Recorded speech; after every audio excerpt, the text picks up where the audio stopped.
Bonjour à tous et bienvenue pour cette dernière de Legal Club Sandwich, votre rendez-vous pour découvrir du contenu juridique de qualité, passer un bon moment et tout ça à la cool dans un esprit léger. Alors, je m'appelle Thibaut Caoudal, je suis fondateur d'une Legal Tech qui s'appelle Leeway, qui aide les juristes à réduire le temps passé sur la gestion des contrats pour passer plus de temps sur des sujets à forte valeur ajoutée, sur des sujets stratégiques. Et pour mener à bien cette émission, je suis accompagné toujours de mes deux chroniqueurs adorés, qui sont en grande forme aujourd'hui, je vous préviens tout de suite. C'est clair. Audrey Deléris, Pierre Landy, comment ça va? Eh bien, Thibaut Caoudal, très très bien. Très bien, merci. Alors, on est au taquet aujourd'hui, je ne sais pas, il y a quelque chose dans le café. Voilà, c'est parce qu'il y a Nadège avec nous aujourd'hui, c'est pour ça. Ah. On a Nadège, effectivement, c'est un honneur, puisque Nadège nous offre la chance de participer à cette dernière émission de la saison 1. Comment ça va, Nadège? Très très bien, moi je suis ravie d'être avec vous. Merci beaucoup de m'inviter. C'est avec plaisir. On voulait absolument finir par toi. Pour tout dire, on s'est dit on prend Nadège et après on trouvera le thème parce que ça nous fait plaisir de savoir. Absolument t'avoir avec nous. Ah oui, on va essayer de finir un peu en apothéose cette année un peu particulière. Bon, génial. Alors aujourd'hui, on va parler d'un thème qui nous est cher, c'est la culture juridique. Toi, tu es passé par différents types de boîtes. Complètement perturbé et il nous présente même plus. Tu as remarqué, Audrey? Ah oui, c'est bon. Tellement perturbé, Thibaut, c'est la dernière. Tu vois, une émotion, on ne présente même plus. Quoi. On y va direct. Il est temps de terminer. Hein. Bon, dites un mot quand même, présentez-vous. Je suis désolé, Audrey, Pierre, c'est n'importe quoi. Il n'y a pas de souci, Thibaut. Rapidement, du coup, on commence à nous connaître un petit peu, mais du coup, toujours Audrey Deléris, c'est manager chez Fed Legal et je recrute donc des directeurs juridiques, directeurs fiscaux, juristes fiscalistes depuis 11 ans et notamment donc chez Fed Legal, du coup depuis 10 ans. Et puis voilà, j'accompagne toujours avec autant de plaisir mes clients qui vont de la start-up au groupe du CAC 40 et donc j'ai grand plaisir à tous vous rencontrer en entretien depuis de nombreuses années. Et puis je co-anime avec grand plaisir toujours, hein, je le dis à chaque fois, mais c'est toujours vrai. Du coup, avec Pierre ici présent, le Fleet Network, French Lawyers in Tech. Du coup, on est près de 250 et on est super content d'animer ça. Voilà, à toi Pierre. Eh bien, merci Audrey. Eh bien, moi, donc Pierre Landy, toujours avocat au Paris. Ça n'a pas changé depuis le début du confinement. Et je vais faire la version courte. Je suis à la fois le cofondateur de l'Alliance Co. Ce sont des avocats, tous ex de Yahoo, qui travaillons en directeur juridique externalisé principalement en Italie, France, Allemagne, UK et Espagne.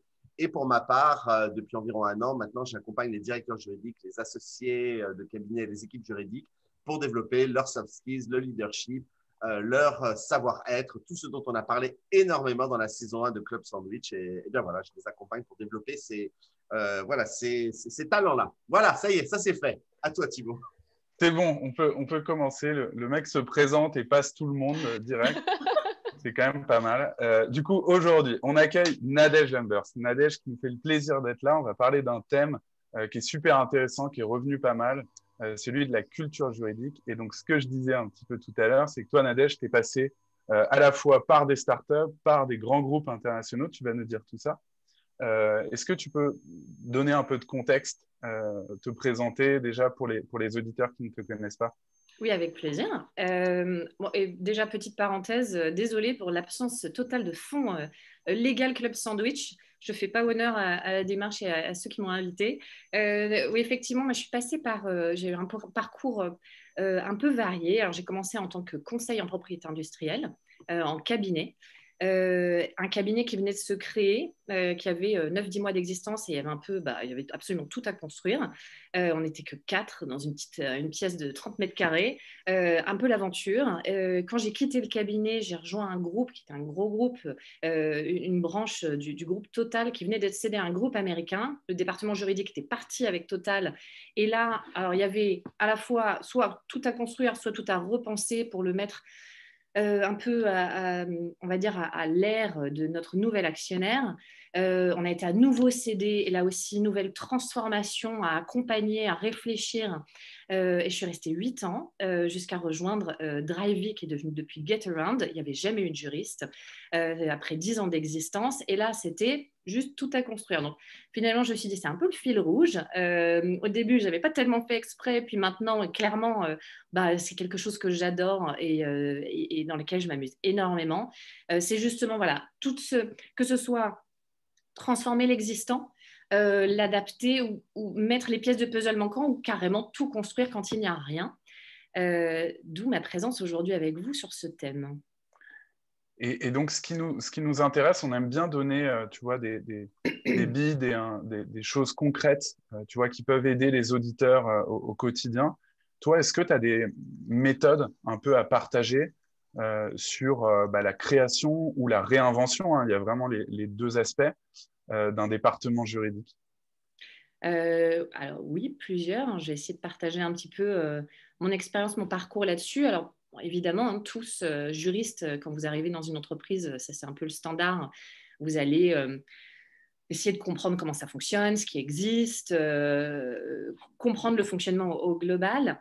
Ça, c'est un peu le b.a.-ba. Mais moi, un conseil un peu plus particulier que je donnerais, c'est dans votre mapping, n'hésitez pas, en plus de comprendre qui fait quoi, comment ça s'articule, de pointer tout ce que vous pouvez voir comme risque juridique, point d'amélioration. Faites-vous un doc personnel dans lequel vous allez faire une graduation entre les risques. Alors, il y a plein de moyens. Ça peut être un peu code vert, code orange, code rouge. Et tous les jours, quand vous rencontrez des gens, vous faites vos petites notes à vous.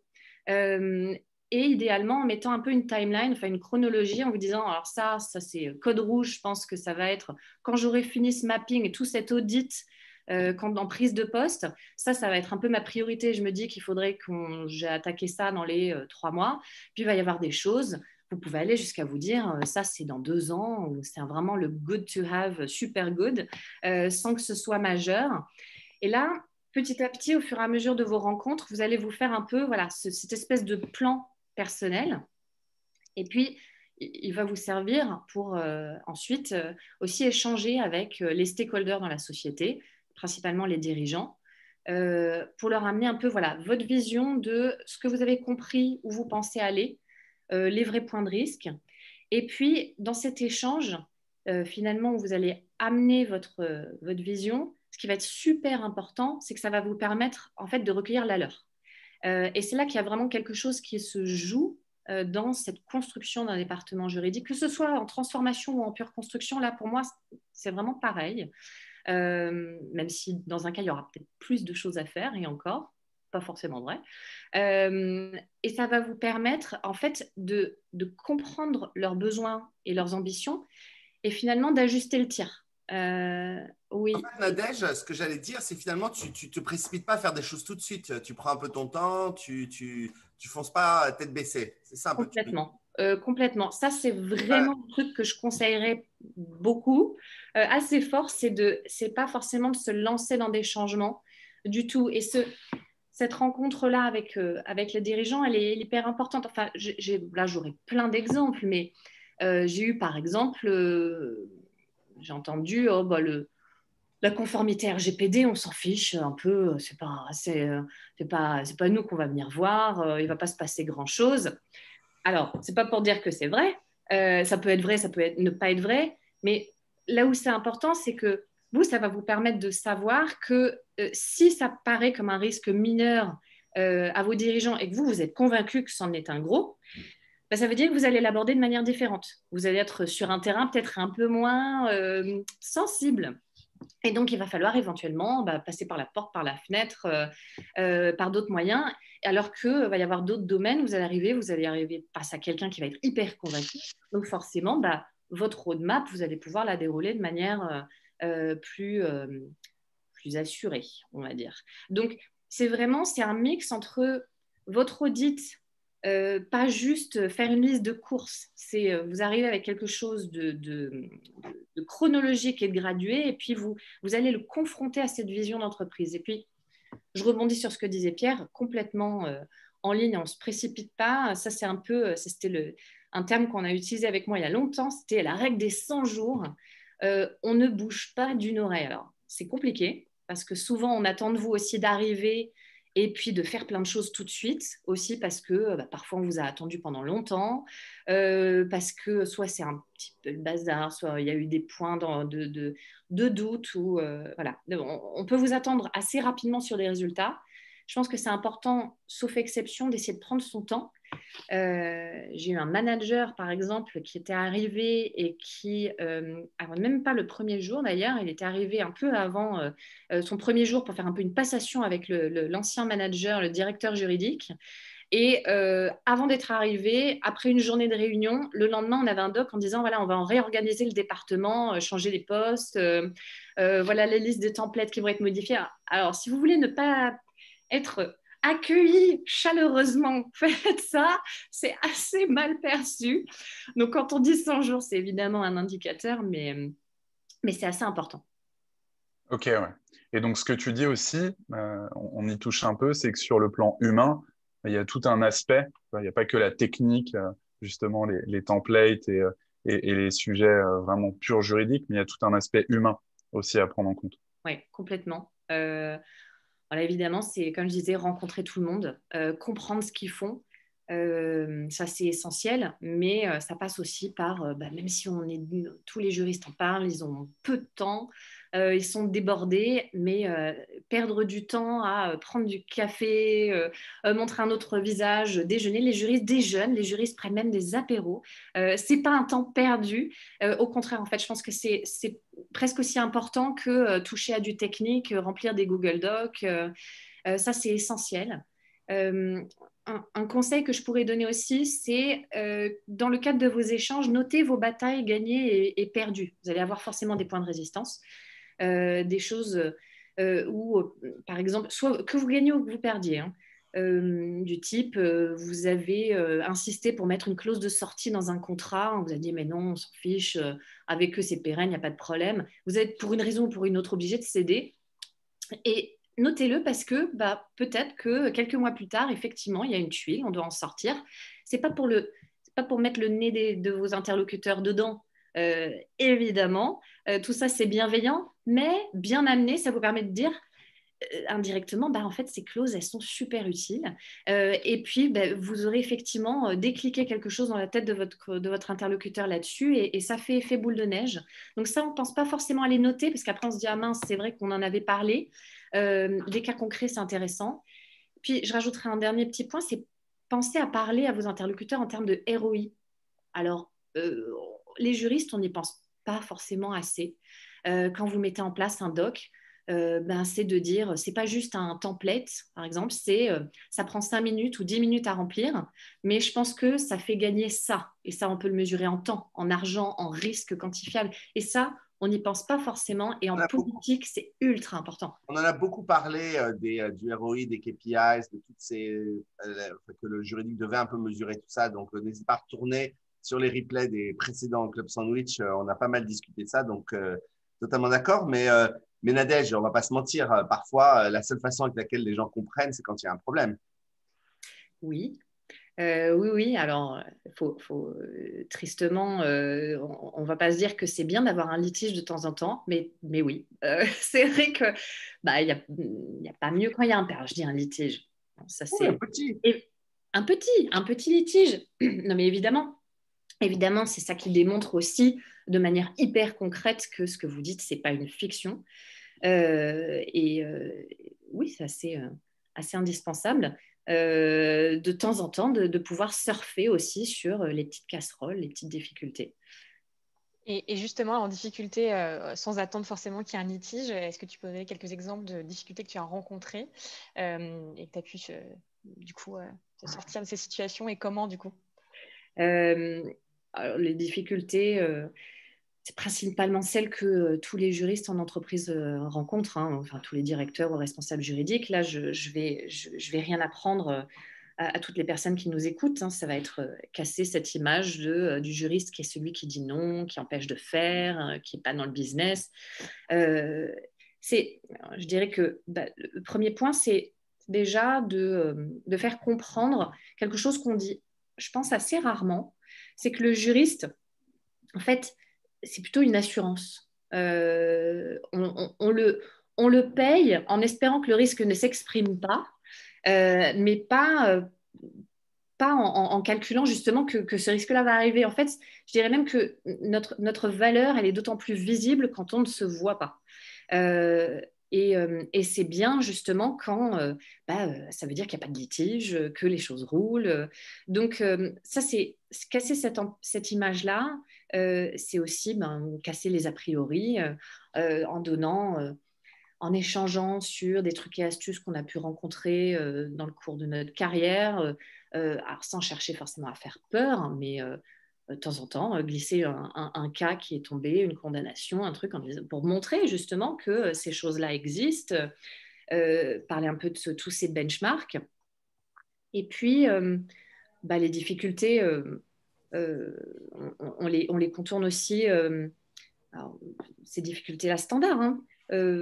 Par exemple, en essayant de... C'est sans être fourbe, ou c'est un peu de la stratégie, c'est avant de s'attaquer à une grosse remise à plat, un gros template, par exemple, prenez un petit truc un peu facile, prenez par exemple un document déjà existant et faites exprès de le simplifier. Là où vous savez que c'est assez indolore et vous allez arriver avec quelque chose, les premières choses que vous allez amener, c'est regardez, on peut faire vraiment plus simple, plus court, plus rapide, plus agile. Et du coup, quand quelques temps plus tard, vous arrivez avec quelque chose d'un peu plus lourd à mettre en œuvre, on aura vu que vous êtes capable de faire simple. Donc, si vous arrivez avec plus lourd, ce n'est pas parce que vous êtes forcément un juriste qui adore le papier et les documents qui font 80 pages de long, parce que c'est ça que, évidemment, on dort à côté de notre code civil, parce que c'est un peu notre passion personnelle. Ça, c'est un bon a priori à casser. Ouais. Et ça fait partie des difficultés, ça a la peau dure, et ça, tous les juristes le savent. Donc, en étant friendly, simple, agile, le business partner dont on a besoin, mais en fait, en le faisant vraiment.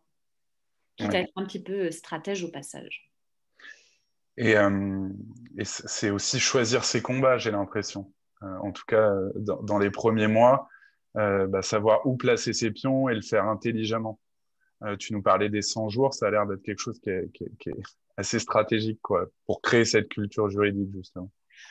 Complètement. Enfin, ça rejoint aussi la question d'Audrey. Ces a priori-là, ils sont compliqués à contourner. Donc, évidemment, si par envie de bien faire, peut-être par stress, pour plein de raisons, on a ce risque-là régulièrement de s'engouffrer justement dans ce cliché et de se dire, moi j'ai envie de rendre la boîte hyper conforme, d'enlever du risque, d'éviter telle ou telle situation. Et forcément, on peut aller tout azimut sur plein de choses parce qu'en plus, on a cette pression-là de délivrer assez rapidement. Et du coup, d'en faire plein en même temps, ça va donner l'impression que le juriste est arrivé et que du coup, il y a des kilos de nouveaux process, de nouveaux templates qui arrivent. Et c'est un peu l'angoisse. Du coup, oui, effectivement, le distiller, à bon escient, faire exprès de ronger son frein, d'où notre roadmap du début, et je m'y réfère. Elle a aussi son importance pour nous, juristes, c'est de se dire, ça, je sais que c'est important, mais tant pis, je me donne, X mois de plus, parce que je vais aussi faire exprès de ne pas arriver avec 500 trucs. Et choisir ses combats, c'est aussi faire de la com interne et accompagner ce changement-là. Et plus vous l'accompagnez en étant mesuré, plus vous allez bien l'avenir et réussir à convaincre je dirais parfois même de la légitimité de votre existence, parce qu'on peut vous avoir embauché et puis après, on va se dire, oh là là, ça va ramener de la lourdeur, ça va ralentir les process. Voilà, l'horrible discours qui peut être de temps en temps entendu sur les juristes en entreprise. Ouais, donc en fait, créer une culture juridique, pour toi, c'est aussi faire valoir le travail des juristes et petit à petit se mettre les opérationnels dans la poche, entre guillemets, en peut-être commençant par simplifier les choses avant de créer des nouveaux process. Et après, dans un second temps, agir sur des points assez clés qui sont importants pour toi. Bien sûr, sauf à ce que, évidemment, il y a une énorme casserole. En plus, c'est d'autant plus facile si tout le monde l'a identifié. Je dis ça, ce n'est pas une règle absolue. Vous pouvez avoir au milieu quelque chose qui est un peu plus conséquent. Mais effectivement, moi, je prône vraiment cet accompagnement, on va dire, adapté aux besoins et à cette analyse que vous aurez des résistances que vous allez rencontrer. Du coup, en essayant de ne pas forcément suivre votre instinct sur tous les points. En tout cas, ce que vous auriez naturellement aimé faire si vous aviez été tout seul dans l'entreprise, qui évidemment n'existe pas.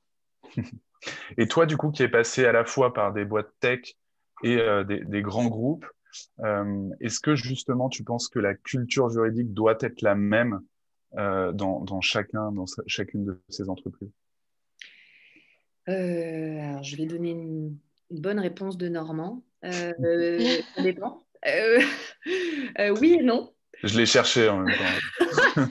C'était obligatoire. Alors, je dirais, est-ce que c'est toujours la même? Non, parce qu'évidemment, une grande entreprise va être sur certains sujets exposée à un plus gros risque parce qu'elle est plus exposée, parce que les autorités vont plus penser à aller leur rendre visite à elles, parce que les concurrents ou les consommateurs, les utilisateurs vont peut-être plus la voir comme une vache à lait en se disant « Allez, on y va, on va se plaindre, on va récolter plein d'argent ». Donc, elles vont être exposées à un plus fort risque dans certains domaines. Mais en même temps, la plus grosse entreprise, elle a aussi les reins plus solides pour absorber pas mal de litiges. Donc, elle va être aussi parfois plus à même de prendre un plus fort niveau de risque. Et encore, je vous dis ça, là où je dis oui et non, c'est que moi, d'expérience, en start-up, on va aussi être beaucoup plus frondeur. On va prendre une part de risque plus importante aussi parce qu'on n'a pas forcément le choix, parce qu'on va aller vite, parce qu'on est face à un univers concurrentiel hyper différent. Moi, quand j'étais dans le grand groupe dans lequel je venais, duquel je viens, pardon, certaines de nos divisions, on était dans un marché saturé avec quasiment zéro concurrence. Et les années fastes, on prenait 0,2 en part de marché additionnelle et c'était le champagne. Alors que en start-up, si vous arrivez dans une start-up où il n'y a personne, mais vous allez... le but, c'est de manger la place, de bouffer tout le monde s'il y en a qui arrivent. Donc forcément, vous allez avoir une vision du risque hyper différente. Donc, ça dépend. Réponse ni oui ni non. Ce que je dirais surtout, c'est en fait, la question, ce n'est pas la culture en fonction de la taille de la boîte. Je dirais que c'est aussi beaucoup en fonction de sa maturité et puis de la vision de ses dirigeants. Et là, je reviens au point que je mentionnais tout à l'heure. C'est à la fois, vous allez la créer, cette culture, mais là, vous allez la créer avec vos dirigeants, main dans la main avec eux et en essayant, vous allez vous placer un peu dans leur sillon et d'abord vous adapter à eux et puis petit à petit, avec ces petits combats, ces petites victoires, ces petits échecs aussi, bouger les lignes avec eux. Mais le juriste qui arrive en se disant « Voilà, je vais amener de la conformité, ça, c'est les points qui sont hyper importants et on va les bouger », en fait, il risque de forcer les choses. Donc, c'est vraiment, ça va dépendre de cette culture des dirigeants et de leur vision et vous allez le faire avec eux, ce changement-là. Je me disais en t'écoutant, Nadège, que tout avocat qui passe en entreprise devrait écouter ce talk parce que c'est véritablement, et j'ai accueilli beaucoup d'avocats dans ma carrière, dans mes équipes, mais c'est vrai que je pense que tout ce dont tu parles, c'est vraiment le nerf de la guerre et la différence entre les deux fonctions. Et les deux fonctions sont totalement complémentaires, mais c'est vrai que tout ce que tu donnes comme conseil, ça va être un talk à garder et à proposer aux avocats qui rejoignent l'entreprise. Et est-ce que tu as encore quelques conseils à donner pour de dernière minute, là, pendant les quelques minutes qui nous restent, pour insuffler, transformer une culture juridique? Encore quelques words of wisdom, Nadège?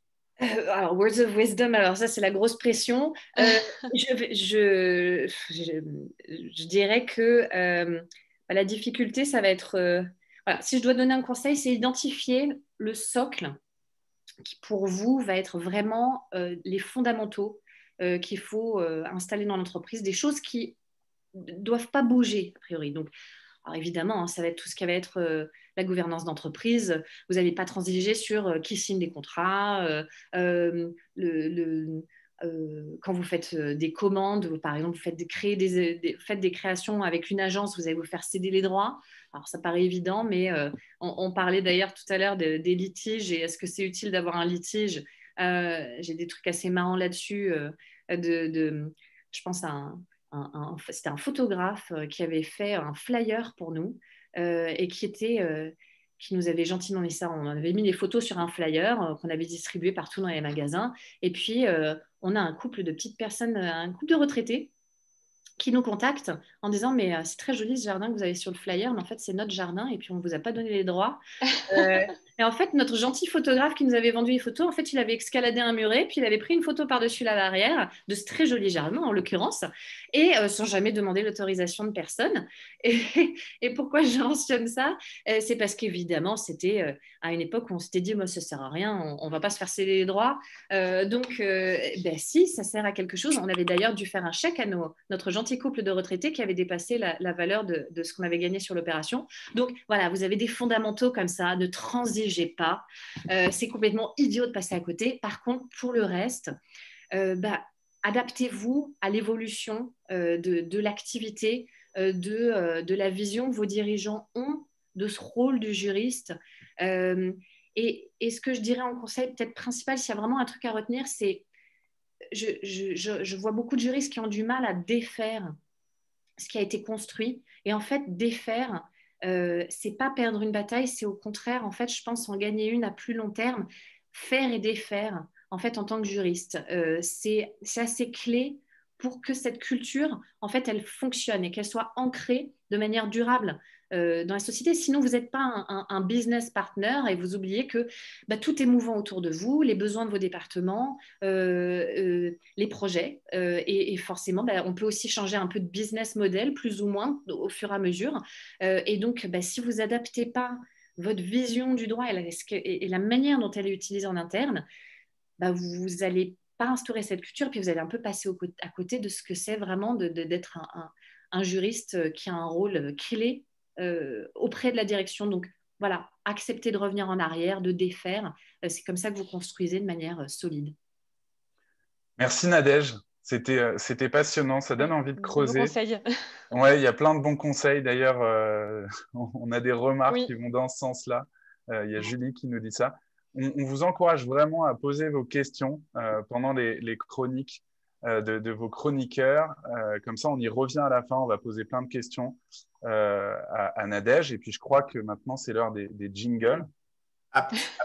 Absolument, absolument. J'étais tellement passionné par Nadège et là, je gagne du temps parce qu'on est en direct. Oui, on buvait tes paroles, Nadège. Je n'étais pas du tout prêt pour votre jingle, mais c'est que voilà, je meuble. J'aurais pu être une speakerine à l'époque dans les années 70.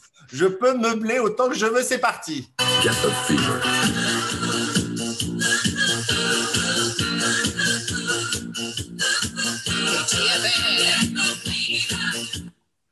Ah là, je me lâche, là, c'est la fin, là. Merci Pierre. Donc, à moi de vous parler. Donc, comme l'a dit Nadège, en fait, il faut faire comprendre aux autres pourquoi on est là. Il faut le faire au sein de l'entreprise, évidemment, et aussi, il faut le faire sur les réseaux. Alors, quand je parle de réseau, évidemment, aujourd'hui, je vais vous parler de LinkedIn, un réseau professionnel. Du coup, donc, quelques chiffres. LinkedIn, ce sont 660 millions de membres, dont 19 millions en France, donc c'est quand même beaucoup. LinkedIn, c'est aussi 30 millions d'entreprises, et il faut savoir, c'est 2 nouveaux inscrits par seconde.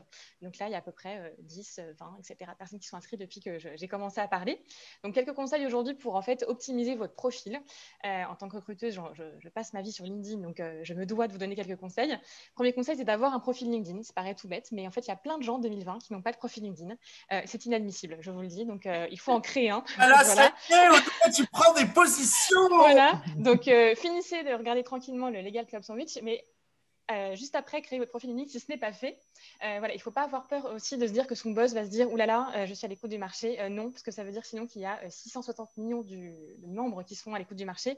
Et la limite, même c'est très sain d'être à l'écoute du marché, même quand tout va bien. C'est un autre sujet, on en reparlera plus tard. Ensuite, deuxième conseil sur la forme. Pour le coup, mettez un titre voilà, à votre profil, donc mettre un intitulé de votre poste actuel. Mettez une photo. Voilà, donc, sur le CV, c'est un autre sujet aussi, mais sur LinkedIn, il faut savoir que les profils qui ont une photo sont consultés 36 fois plus que les autres. Donc, allez-y. Photo pro, hein, toujours. Évitez toujours le papier peint de votre grande-tante et vos vacances avec la mer derrière. C'est très joli, mais évitez. Ensuite, une image de couverture. Ça, par contre, vous pouvez être un petit peu plus ouvert pour le coup. Si vous aimez faire des treks, je parle beaucoup de treks, mais vous mettez des montagnes. Voilà, ça doit rester pro, mais on peut se lâcher un petit peu plus. C'est là qu'on met la tapisserie de la grand-mère, en fait. Si vraiment vous le voulez, Nadège, oui, d'accord, mets-le là. Je vais aller direct sur ton profil, Nadège. Alors, vous êtes déçus, c'est un petit peu sobre, mais j'y penserai. Si vous êtes à l'écoute du marché, et ben là, pour le coup, mais ouvert et vraiment disponible tout de suite, mettez un open to work parce que là, on peut le mettre maintenant depuis quelques temps, donc n'hésitez pas à le mettre. Ensuite, sur le contenu, c'est pas vraiment un CV en fait, c'est vraiment un summary du coup de votre carrière du coup. Donc soyez concis et lisible, mettez des bullet points pour le coup avec des mots clés. Il faut savoir qu'en fait LinkedIn c'est un algorithme que nous quand on cherche des candidats, et ben on met en fait des mots clés. Alors il y a évidemment des personnes derrière, c'est vous, mais avant de tomber sur vous, et ben on fait du coup appel à ces algorithmes, ces recherches. Donc mettez pas seulement juriste mais aussi legal counsel, mettez pas seulement directeur juridique mais aussi general counsel. Voilà, mettez bien aussi en lien vos sociétés avec vos écoles, universités, parce qu'on peut faire des recherches via ces sociétés. Et en dessous de votre profil, là, par contre, on a un petit encadré qui s'appelle Info. Là, pour le coup, vous avez droit de rédiger quelques phrases, pour le coup, avec un petit peu de motivation. Donc, c'est le moment de vous lâcher à ce moment-là. Si vraiment vous voulez parler de votre grande-tante ou du papier peint ou je ne sais encore que c'est important pour vous, c'est là. Ensuite, les références. Du coup, sollicitez des références auprès de vos anciens managers. Mettez aussi vos compétences, mais soyez cohérents. Si vous êtes juriste en droit des sociétés, ne demandez pas forcément de référence en droit social. Voilà, à part si vous en avez fait, évidemment, mais si vous n'avez pas fait, ça n'a pas de sens. Donc, soyez toujours cohérents. Demandez voilà, vos contacts, vos managers, vos anciens du coup, collaborateurs, parce qu'il faut avoir un réseau qualifié, c'est hyper important. Encore une fois, il n'est pas interdit d'accepter votre voisin ou votre grande-tante. Je n'interdis pas. Par contre, il ne faut pas qu'il y ait toute votre famille non plus, à part s'ils sont tous juristes. Il faut que ce soit un réseau qualifié. N'oubliez pas ça. Contactez aussi les gens que vous avez rencontrés lors de conférences ou des sociétés qui vous intéressent. Voilà, et partagez voilà, des articles, des infos. Faut faire vivre en fait son réseau LinkedIn. Et attention, LinkedIn n'est pas Facebook. Ça, je vous remercie de ne pas publier les photos de votre dernière soirée ou du repas de famille avec votre grand-tante. Tu l'as vu, pour en revenir. Pardon ? Tu l'as vu ça ? Des choses, oui, très personnelles, oui, tout à fait. Mais voilà, donc non, voilà, LinkedIn n'est pas Facebook. Donc, certes, c'est une vitrine pour votre profil, c'est aussi un merveilleux réseau pour garder le contact, pour créer de nouveaux contacts, rencontrer des gens formidables dans vos secteurs et aussi les secteurs qui vous intéressent. Donc, n'hésitez pas à ajouter d'autres juristes aussi à qui vous partagez les mêmes valeurs, les mêmes problématiques et contactez-les. Bien entendu, c'est aussi un moyen de vous faire connaître. Et je vais encore citer, ça fait 2 fois, mais je pense que ça me plaît, Harvey Specter, pour faire un petit clin d'œil à Suits, voilà, qui dit, voilà, dans une des épisodes, je ne sais plus lequel, n'importe qui peut faire mon travail, mais personne ne peut être moi. Donc, c'est vrai. Voilà. Donc, sur LinkedIn aussi, montrez aussi que vous n'êtes pas n'importe quel juriste dans des sociétés, n'importe quel directeur juridique. Ça passe aussi par votre profil LinkedIn. Donc, montrez-le et faites vivre votre réseau. À toi, Pierre. Mais personne ne peut être Audrey non plus. Merci. Allez, on y va. C'est parti. La dernière fois, ce jingle pour la saison 1. Here we go. Do.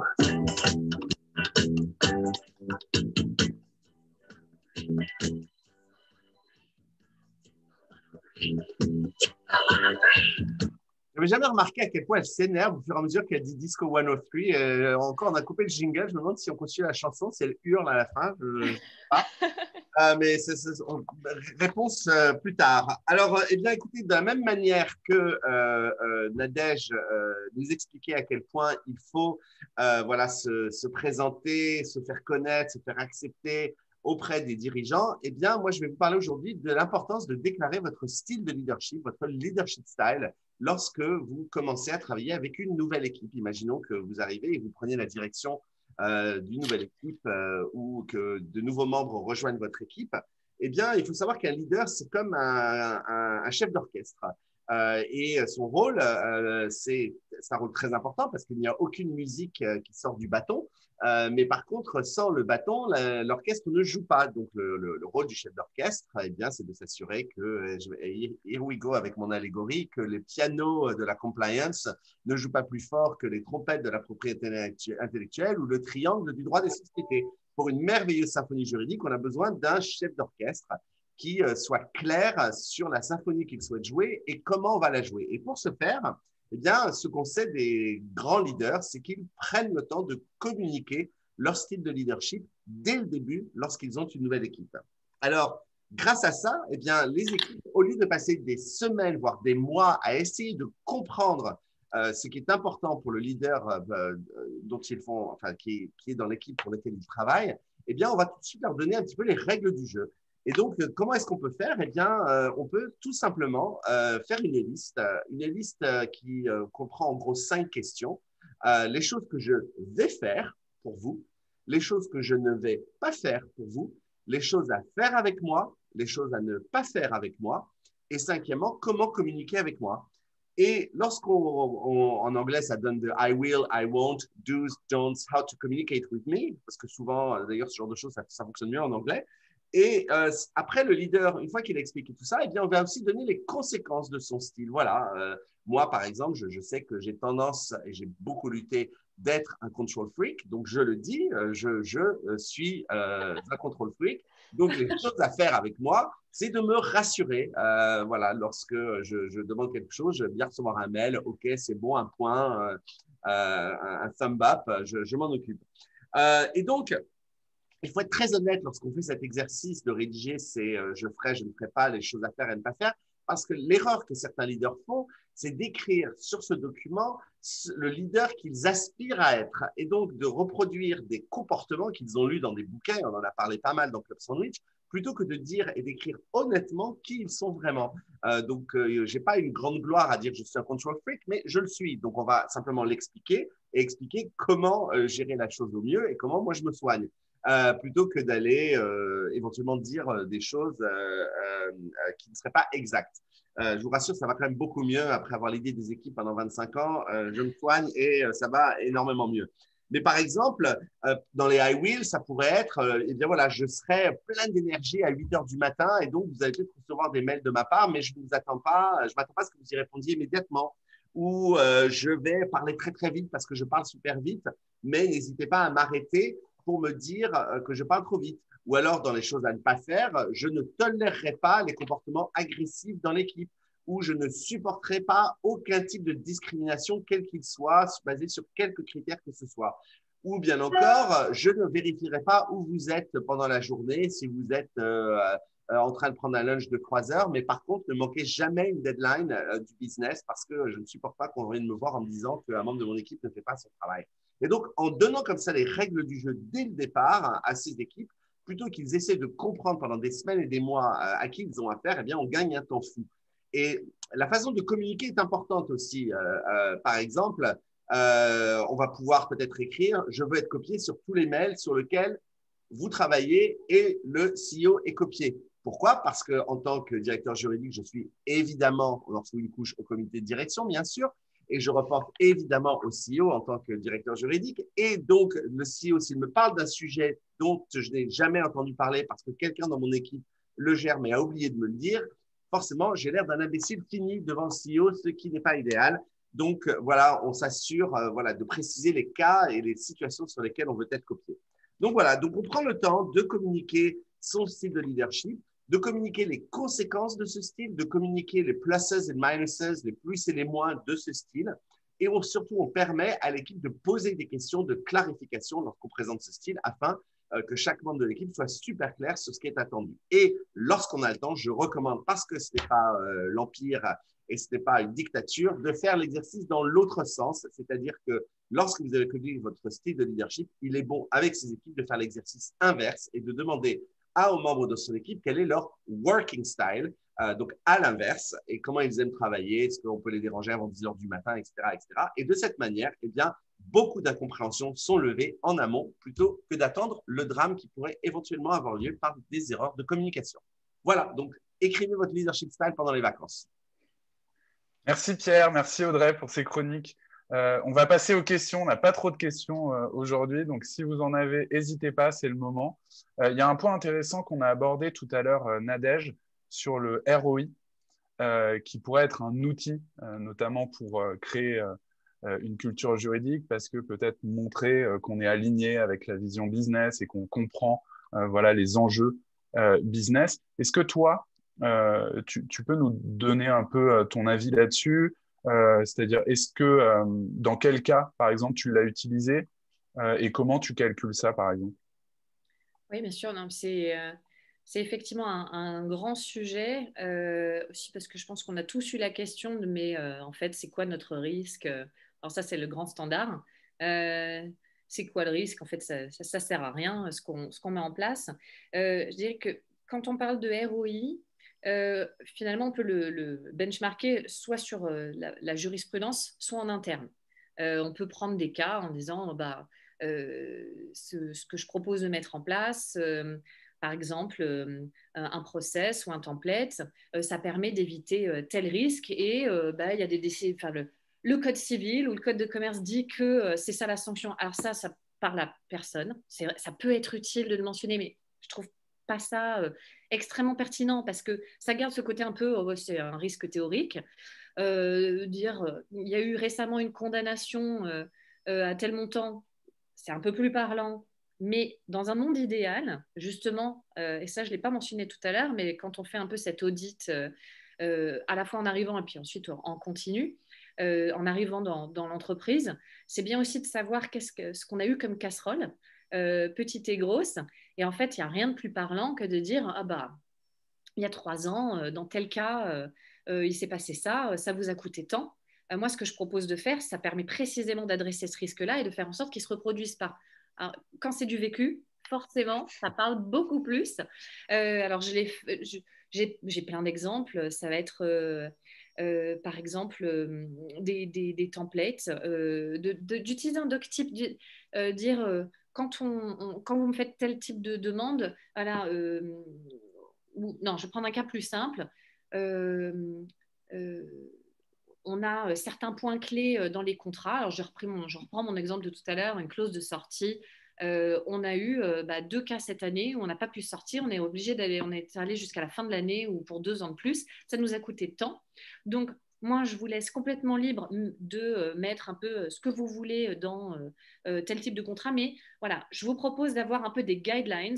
Et même quand c'est fait par les opérationnels, je vous ai fait un cheat sheet les points clés à avoir dans tel type de contrat. Faites ce que vous voulez, mais à partir de là, c'est le socle des fondamentaux. On revient un peu à ce que je disais tout à l'heure sur le socle des fondamentaux.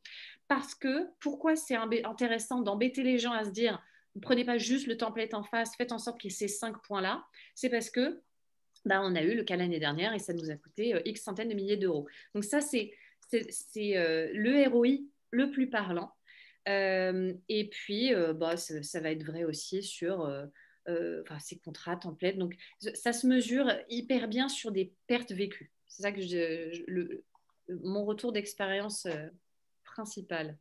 Ouais, c'est de s'appuyer en fait sur tout ce qui touche au porte-monnaie. Ah bah oui.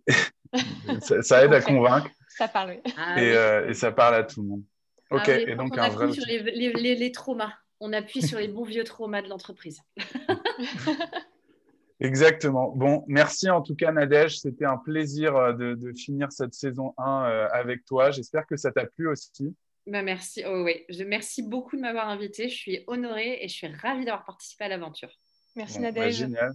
Et on a plein de thèmes qui ont été abordés aujourd'hui, qui sont dans les replays de cette saison 1. Donc, allez regarder. Voilà, on a parlé de ROI, on a parlé de culture juridique, on a parlé de communication avec les opérationnels, de comment s'aligner avec la stratégie de l'entreprise, etc. Donc, il y a plein de choses. Et puis, maintenant, c'est l'heure de l'annonce. Alors, attention, attends. Bon, est-ce qu'on est bien réglé ou est-ce que c'est pas roulement de tambour. Voilà, vous voyez comme on était bien préparé. Je vais finir je pense que c'est clair. On a préparé ça tous les jours pendant 3 semaines. Et donc, Legal Club Sandwich, c'était génial. On a fait 14 épisodes sur cette première saison. On s'est éclaté. On a eu vraiment l'impression de vous faire découvrir pas mal de choses et ça dans un esprit un peu voilà, léger, rafraîchissant. Donc, on a décidé de poursuivre ça sur une saison 2.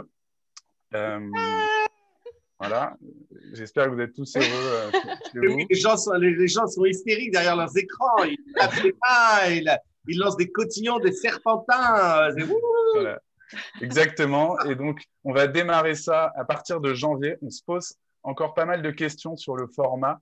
C'est pour ça qu'on a fait un petit questionnaire qui prend vraiment 5 minutes à répondre. Et je viens de vous l'envoyer et de le partager. Dans le lien. Et voilà, merci pour votre fidélité au cours de ces 14 épisodes. Et donc, on vous retrouve l'année prochaine en pleine forme, reposée pour attaquer cette année 2021. Encore merci Nadège, merci à tous parce qu'on a passé beaucoup de plaisir durant ces 14 épisodes. Je partage ce que tu as dit Thibaut et vraiment hâte de vous retrouver en 2021 et de retrouver la super équipe avec Thibaut et Pierre et encore de nouveaux invités. Absolument, c'était vraiment voilà, une aventure extraordinaire, une idée de Thibaut, on tient quand même à le préciser, à laquelle Audrey et moi avons immédiatement adhéré. Et voilà, et j'ai décidé, parce que c'est moi qui contrôle le son, que pour la dernière fois, ce n'est pas le générique de Suits, mais après tout, on doit tous quand même vous souhaiter de joyeuses fêtes de Noël. Et je me suis dit qu'il n'y a qu'une personne qui pouvait, et même d'ailleurs pas une, 3, nous accompagner pour vous souhaiter de belles fêtes de fin d'année à tous. C'est évidemment Ariana Grande, Jennifer Hudson et Mariah Carey qui chantent au Santa. Donc, joyeuses fêtes à tous, c'est parti.